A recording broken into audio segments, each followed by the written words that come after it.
Olá, turma, boa noite.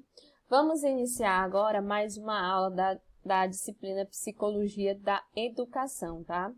Turma, quero dizer para vocês que é um imenso prazer contribuir com o conhecimento e aprendizado de cada um de vocês, tá bom? Espero que esse caminho dentro da pedagogia possa agregar muito a cada um de vocês, tá bom? Na aula anterior da disciplina Psicologia da Educação, nós conhecemos um pouco da questão histórica, tá, turma? E conhecemos também o que é a psicologia da educação.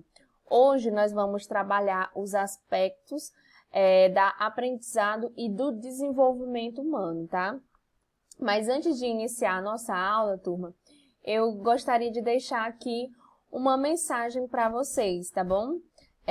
De Paulo Freire. Ele diz o seguinte: ensinar não é transferir conhecimento, mas criar as possibilidades para a produção ou a sua construção. Quem ensina aprende ao ensinar e quem aprende ensina ao aprender. Turma, podemos levar em consideração que o ensino e o aprendizado ele pode ser compreendido como uma troca. A partir do momento em que eu estou aqui repassando o conhecimento para vocês, eu também estou aprendendo. E vocês, enquanto alunos, um dia poderão estar utilizando esses conhecimentos na prática pedagógica de cada um de vocês, tá bom? Hoje, turma, nós vamos compreender, como eu falei para vocês, os processos de aprendizado e de desenvolvimento, tá? Mas antes de falar sobre aprendizado e desenvolvimento, vamos compreender os pressupostos epistemológicos da psicologia da educação, tá bom?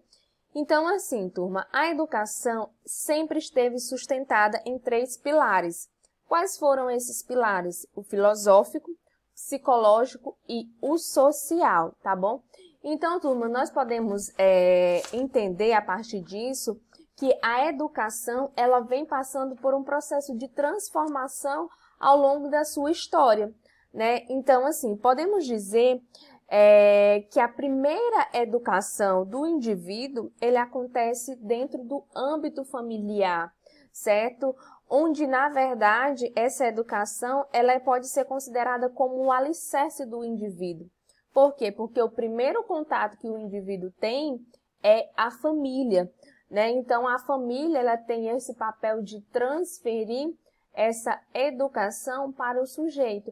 A partir do momento que o sujeito se desenvolve, ele vai passar por outros processos, né? Sociais, psicológicos, e a psicologia da educação ela estará atenta a todos esses processos que são fundamentais para a compreensão do sujeito e que também são ideais compreender esses processos dentro da psicologia da educação, não é, turma?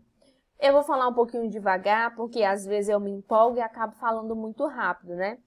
Mas quando eu falo, gente, que a educação ela é sustentada nesses 3 pilares, eu estou dizendo que para as pessoas da pedagogia, é preciso a gente entender o aspecto filosófico, entender as contribuições da filosofia, compreender os aspectos psicológicos do sujeito e como esses aspectos influenciam no desenvolvimento do sujeito e os aspectos sociais do indivíduo, uma vez que esses aspectos também eles estão intimamente ligados e contribuem para o desenvolvimento do sujeito, tá bom? Então, gente, a complexidade da educação só é possível de ser compreendida através dessas diferentes vertentes. Então, assim, enquanto futuros educadores, a gente não pode considerar apenas o aspecto social do sujeito. É preciso que vocês tenham o entendimento de todos esses aspectos filosóficos, psicológicos e sociais. Por isso que é tão importante vocês estudarem a psicologia da educação, uma vez que essa área ela busca integrar tanto a psicologia como a pedagogia. Para o quê? Para o desenvolvimento e compreensão da aprendizagem do sujeito, né? E aí, turma, quando eu falo Por que devemos estudar a psicologia da educação, né? Às vezes a gente fala assim, a gente está no curso de pedagogia, a gente estuda várias disciplinas, mas essas disciplinas, elas são fundamentais para a prática de cada um de vocês futuramente.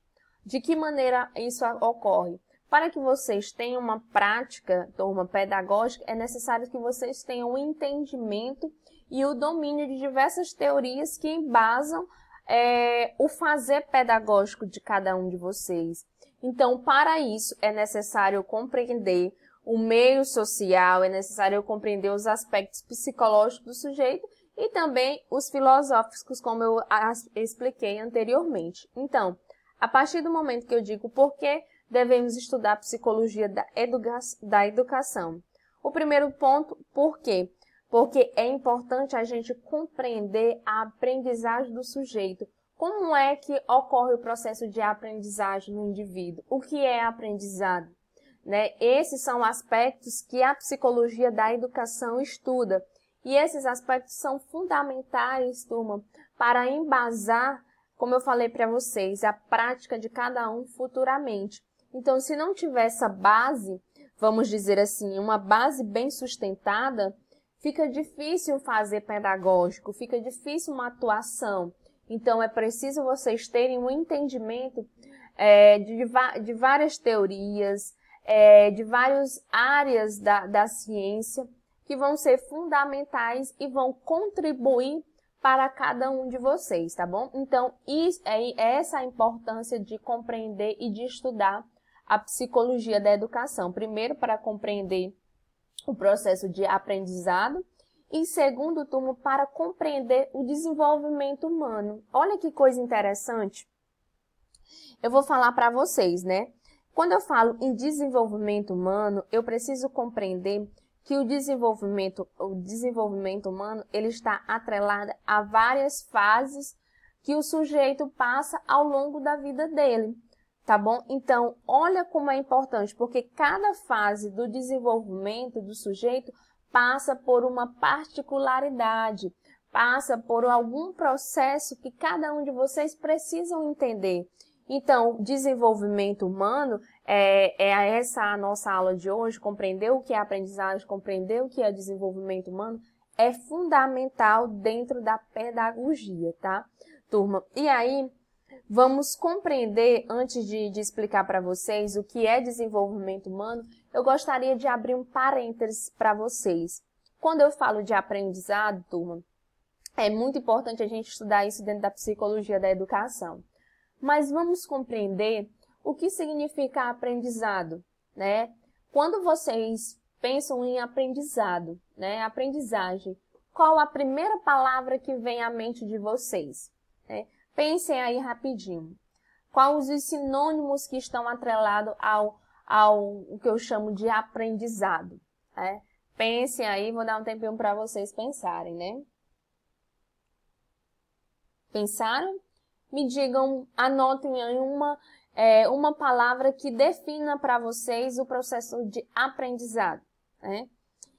Gente, nós precisamos entender, turma, que existem vários conceitos que vão definir aprendizado, mas eu vou deixar um bem claro aqui para vocês e de fácil compreensão. Quando eu falo de aprendizado, gente, eu estou falando de um processo, tá bom? Esse aprendizado, gente, é um processo de mudança de comportamento que ocorre através da experiência do sujeito. Professora, mas isso não é tão simples. Aprendizado pode ser compreendido como um ato de aprender, de adquirir conhecimento. Sim, isso são alguns sinônimos para traduzir aprendizado, turma. Mas como vocês estão dentro de uma academia, dentro de um curso superior, vocês precisam ter uma base científica. Então, quando eu falo aprendizado, não é somente o ato de aprender. O que está por trás do ato de aprender? É isso, é um processo, como eu acabei de explicar, turma, que é um processo de mudança de comportamento que vai ocorrer a partir do momento que o sujeito passa pela experiência. Então, o aprendizado, ela está intimamente ligado a experiência de cada um de vocês. Então, vamos lá. Antes de passar esse vídeo para vocês, nós já tivemos um contato, eu já passei um vídeo me apresentando, então, aprendizado, isso é o que? Uma experiência. A partir do momento que vocês estão aqui, na frente do computador, na frente do celular, vocês estão aqui fazendo uma leitura, tentando compreender alguns conceitos que estão sendo repassados para vocês. Isso é experiência. Então, a aprendizagem pode ser compreendido como uma mudança de comportamento que vai acontecer por meio da experiência, tá? Isso aqui é a experiência. Mas a partir do momento que vocês utilizam isso, quando eu perguntar para vocês, turma, o que é aprendizado, né? Então, vocês já vão saber, vocês já vão ter um entendimento. Por quê? Porque houve uma mudança de comportamento. Antes, vocês diriam, é o ato de aprender. Hoje, vocês já têm algo para complementar esse conceito, que significa o quê? Experiência. A aprendizagem está intimamente ligada à experiência do sujeito. Tudo bem até aqui, turma? Estou indo muito rápida, tá fácil a compreensão. Então, a gente vai discutindo isso ao longo das nossas aulas, tá? Turma, eu peço perdão porque às vezes eu falo muito rápido mesmo, parece uma máquina. Mas às vezes eu disse, para aí, que a gente precisa respirar, né? Meus alunos sempre dizem, professora, calma aí, calma, respira. E aí eu paro um pouquinho e continuo novamente, né? Vamos lá, gente. Principais concepções de desenvolvimento e da aprendizagem. Eu já falei sobre o desenvolvimento, agora eu vou falar para vocês sobre o processo, falei sobre aprendizado, agora eu vou falar sobre o processo de desenvolvimento humano. Vamos lá, turma. O desenvolvimento humano refere-se ao desenvolvimento mental e ao crescimento orgânico. Olha, turma, que conceito interessante. Quando nós falamos sobre o desenvolvimento mental, eu estou falando o quê? Do amadurecimento psíquico que o sujeito passa ao longo da vida dele. E o crescimento orgânico está relacionado ao crescimento do corpo. Orgânico é o quê? É o meu corpo que está passando por um processo de transformação. Então, desenvolvimento humano pode ser compreendido como essa junção entre o amadurecimento mental e psíquico e o crescimento do corpo, né? Mais precisamente do que eu chamo de crescimento orgânico, tá? Então, lembre-se que desenvolvimento humano são as fases pelo qual o sujeito passa ao longo da existência dele, ao longo da vida dele, né? Então, esse processo, ele só vai ser possível a partir do momento que eu vou somar a parte psíquica e a parte física. Vamos imaginar, turma, que o desenvolvimento humano, sendo assim bem mais clara com vocês, quando nós estudamos isso dentro da psicologia da educação, é para entender que nem sempre o sujeito está preparado para receber alguns conhecimentos. Um exemplo disso é uma criança recém-nascida. Ela já consegue fazer o processo vamos dizer assim, de leitura? Ainda não consegue. Por quê? Porque ela não tem uma maturação neurológica, vamos dizer assim, para fazer esse processo de leitura. Então, olha como é importante a gente estudar as fases de desenvolvimento, porque eu vou saber que cada fase do desenvolvimento tem uma particularidade. E eu vou saber como utilizar essa fase do desenvolvimento para a aprendizagem do sujeito. Olha que coisa interessante e olha como ficou simples, né?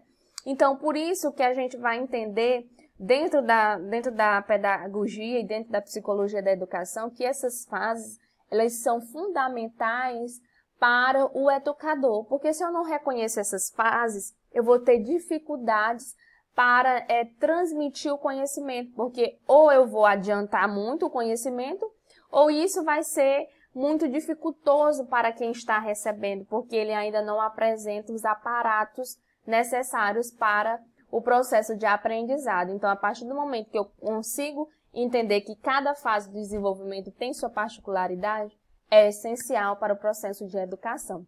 Tá bom, turma? Então, esse é o nosso vídeo introdutório. E aí eu vou, no próximo vídeo, falar sobre as particularidades do desenvolvimento humano, tá bom? e espero que vocês consigam